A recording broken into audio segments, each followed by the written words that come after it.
ဒီကနေ့ပြောပြပေးမယ့်ဇလန်းလေးကတော့စုံမရွာမှာမီးဖွားလာခဲ့တဲ့ကန်ဆိုးသူဝေးစာကလေးငယ်လေးအတွက်လက်စားပြန်ချေခဲ့တဲ့ဖခင်ချစ်သူရဲ့ဇလန်းလေးကိုတင်ဆက်ပေးသွားမှာပါ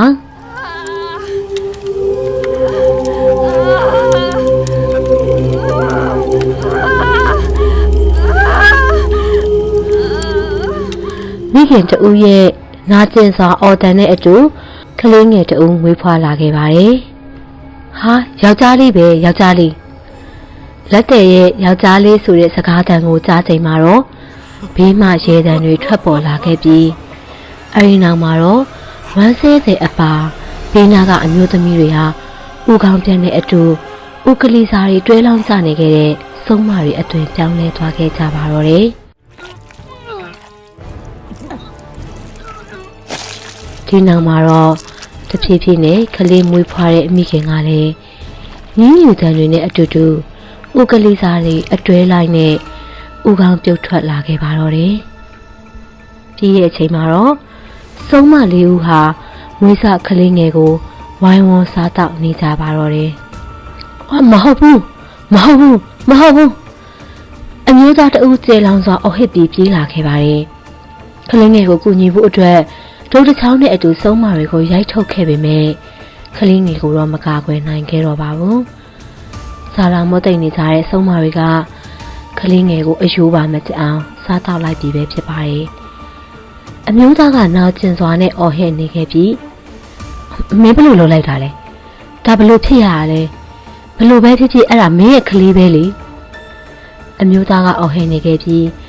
စုံမလေးယောက်နဲ့အတူတိုက်ခိုက်နေခဲ့ပါတော့တယ်။စုံမတွေကအမျိုးသားကိုဝိုင်းဝန်းတိုက်ခိုက်တဲ့အတွက်အမျိုးသားရဲ့ခြေစလုံးလက်မပခုံးတွေပါဝင်တကူလုံးမှာဒဏ်ရာအများပြားရရှိခဲ့ပါတော့တယ်။သူ့ရဲ့တကူလုံးကဒဏ်ရာတွေကနေသွေးတွေစီးကျနေခဲ့တာမို့လက်ဆက်တဲ့သွေးညံကိုရပြီးစုံမတွေကအမျိုးသားကိုစားသုံးကြလာကပုံမလို့ဝိုင်းဝန်းတိုက်ခိုက်ခဲ့ကြပါတော့တယ်။အမျိုးသားကတော့တိုက်ခိုက်နေရင်စုံမတွေကိုမနိုင်မှန်းသိတော့တဲ့အတွက်အော်ဟစ်ပြေးလွှားခဲ့ကတရွာလုံးကိုပတ်ပြီးအိမ်နှင်းကြီးတွေထံမှာအကူအညီတောင်းခဲ့ပါတယ်။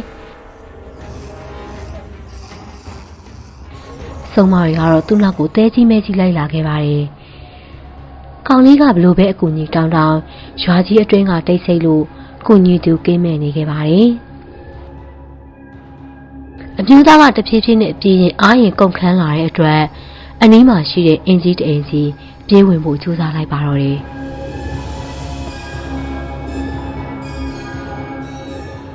အမျိုးသားကအိမ်ထဲကိုခွင့်မတောင်းပဲတကားဖွင့်ပြီးတော့ဝင်လိုက်ပါတယ်။ကံကောင်းကျင်တော့အိမ်တကားကချက်ချမထားပဲအလွယ်တကူဖွင့်ဝင်သွားနိုင်ခဲ့ပါတယ်။အိမ်ထဲကိုရောက်တဲ့ချိန်မှာတော့အမျိုးသားကတကားကိုပိတ်လိုက်ပြီးအိမ်ထဲမှာအိမ်ရှင်ကိုရှာဖွေလိုက်ချိန်မှာတော့သူ့ရှိမှရှိနေခဲ့တဲ့ဦးကောင်းတဲ့ကိုရင်းကလေးစာတွေမပါရှိတော့တဲ့ကိုလုံးကိုတဲ့ကြီးကိုသာတွေ့လိုက်ရပါတယ်။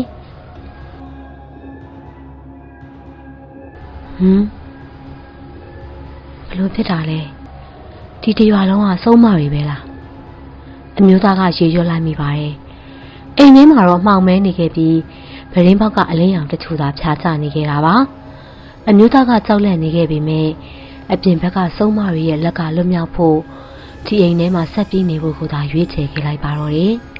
။အင်ကြီးရဲ့ပပတ်လည်မှာတော့စုံမလေးယောက်ကဝိုင်းဝန်းလှည့်ပတ်နေကအမျိုးသားကိုချောင်းမြောင်းနေခဲ့ပါတယ်။အမျိုးသားကတော့အိမ်ထဲမှာပုံအောင်နေရင်ကဘယ်လိုလုပ်ရမလဲဆိုတာကိုစဉ်းစားနေမိပါရဲ့။သူကထိုင်နေရင်သူ့ရဲ့အိတ်ကက်ထဲကမိချစ်တစ်လုံးကိုထုတ်ယူကမိချစ်ချက်ထားတာရင်ထိုင်နေခဲ့လိုက်ပါရဲ့။စိတ်ထဲမှာတော့ကြောက်လန့်မှုတွေကတစားတိုးပွားလို့နေခဲ့ပါတယ်။ကြောက်ကြောက်နဲ့မိချစ်ကိုချစ်ထားရင်ကသူ့မှာအတွေ့တစ်ခုရုတ်တရက်ပေါ်ပေါက်လာခဲ့ပါတော့တယ်။အဲဒါကြောင့်လေသူကချက်ချင်းထလိုက်ပြီးတည်င်းမကိုဖွင့်လိုက်ကစုံမတွေကိုခေါ်ယူခဲ့လိုက်ပါတယ်။အပြူသားရဲ့အတန်ကိုကြားပြီးရဲ့နောက်မှာတော့အနားကိုရောက်လာတဲ့စုံမတွေကတည်င်းပေါက်ပွင့်နေတာကိုတွေ့တဲ့အချိန်မှာအမျိုးသားကိုစားတော့ဖို့အတွက်အိမ်ထဲကိုစုယုံဝင်ရောက်လာခဲ့ကြပါတော့တယ်။စုံမတွေအကုန်အိမ်ထဲကိုရောက်တဲ့အခါမှာတော့ အမျိုးသားကမိချစ်ကိုချစ်လိုက်ပြီးအိယာပေါ်ပြစ်တင်လိုက်ပါတယ်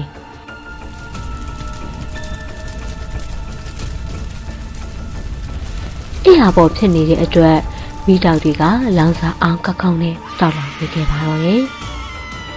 ဆုံးမတွေအားလုံးပူလောင်လုံးတာမို့အော်ဟစ်နာကျင်နေခဲ့ပါတော့တယ်မင်းငါ့ကိုအပြစ်မတင်ပါနဲ့မင်းလာရဲ့မင်းကငါ့ကိုအရင်လှည့်စားပြီးငါကလေးကိုစားခဲ့တာမဟုတ်လားမင်းတို့တွေအားလုံးကမကောင်းဆိုးဝါးတွေပဲပြောပြီးရတဲ့အမျိုးသားလည်းအိမ်မော်ကနေခုန်ချထွက်ပြေးသွားပါတော့တယ်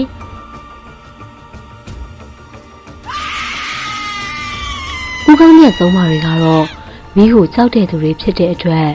သူတို့တွေအားလုံးကအပြင်ပြန်ထွက်လို့မရကြတော့ပဲမိထဲမှာပိတ်မိနေခဲ့ပါတယ်အမျိုးသားကတော့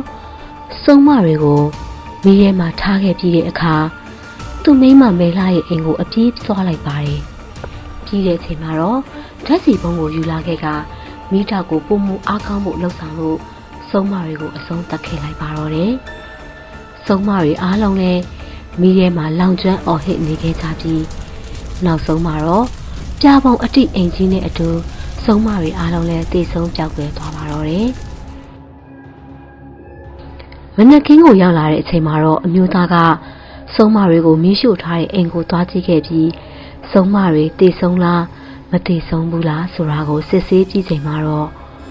အားလုံးတေဆုံးပြေးတာကိုသိတဲ့အချိန်ရွာထဲကနေထွက်ခွာသွားပါတော့တယ်